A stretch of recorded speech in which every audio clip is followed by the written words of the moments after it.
warahmatullahi wabarakatuh. Perkenalkan, saya Surya Danang Aryadi dari Universitas UIN Antasari Banjarmasin. Kali ini kita akan belajar tentang dampak pengembangan teknologi ilmu pengetahuan alam terhadap sumber daya alam. Langsung saja kita simak videonya. Dengan adanya perkembangan teknologi, pastinya akan memudahkan kehidupan manusia dan akan berdampak pada lingkungan sekitar. Kali ini kita akan membahas tentang dampak perkembangan teknologi ilmu pengetahuan alam terhadap sumber daya alam. Teknologi adalah keseluruhan sarana untuk menyediakan barang-barang yang diperlukan bagi keberlangsungan dan kenyamanan hidup manusia.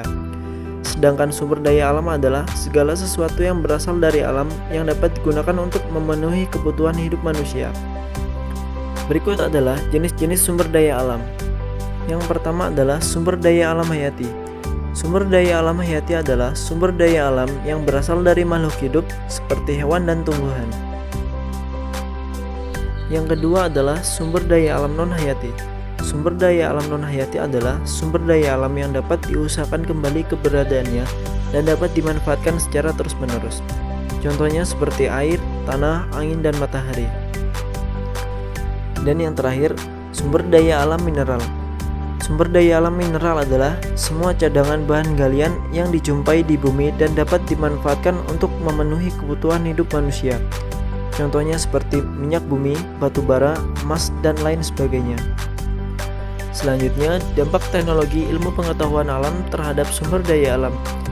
Dengan adanya perkembangan teknologi dapat memudahkan manusia dalam mengekspor dan mengelola sumber daya alam. Contohnya, adanya mesin pompa air dapat memudahkan kita mendapatkan air bersih, tetapi menggunakan tenaga listrik sebagai sumber energinya.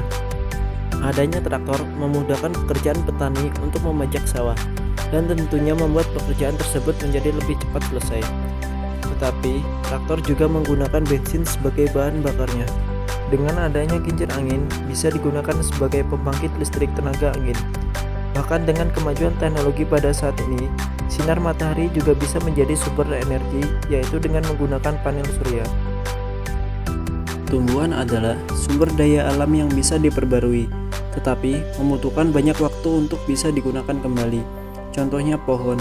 Pohon digunakan sebagai bahan baku pembuatan kertas, papan, dan lain sebagainya. Dan pada saat ini, manusia sudah menggunakan gergaji mesin untuk melakukan penebangan pohon.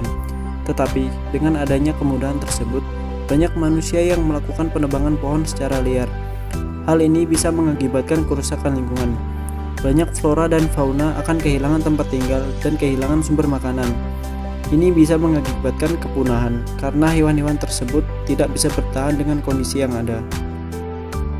Seperti yang kita tahu, sumber daya alam mineral didapatkan dengan cara menggali, dan pekerjaan tersebut biasanya dilakukan di pertambangan.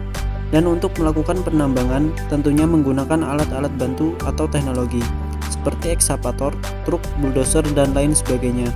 Tetapi kebanyakan penambangan mengakibatkan kerusakan lingkungan jika tidak dikelola dengan baik.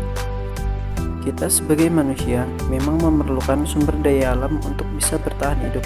Tetapi kita juga harus menjaga dan melestarikan sumber daya alam tersebut agar tetap terjaga dan bisa bertahan lama. Itulah beberapa dampak positif dan negatif dari adanya perkembangan teknologi terhadap sumber daya alam. Mungkin cukup sampai di sini pembelajaran kita pada kali ini. Salah hilaf mohon maaf, semoga bermanfaat dan sampai jumpa di lain waktu. Assalamualaikum warahmatullahi wabarakatuh.